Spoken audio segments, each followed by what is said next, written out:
Hi hello నమస్తే welcome to Haripriya's media. Andhra Pradesh మాజీ ముఖ్యమంత్రి వైఎస్ జగన్మోహన్ రెడ్డికి రేవంత్ సర్కార్ ఊహించని జలకిచ్చింది. హైదరాబాద్లోని లోటస్ పాండ్లో జగన్ ఇంటి ముందు ఉన్న అక్రమ నిర్మాణాలపై జీహెచ్ఎంసీ కొరడ జులిపించింది.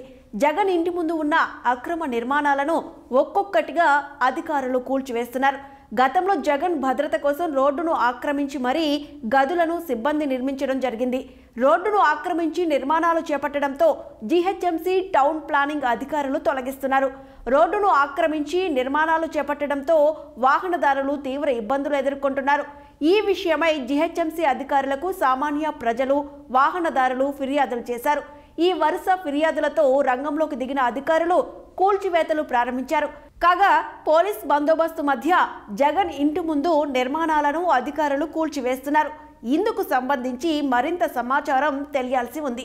మొత్తానికి చూస్తే అక్రమ నిర్మాణాలు ఎక్కడ కనిపించినా సరే ఉపేక్షించేది లేదని రేవంత్ సర్కార్ స్ట్రాంగ్ వార్నింగే ఇచ్చినట్లయింది.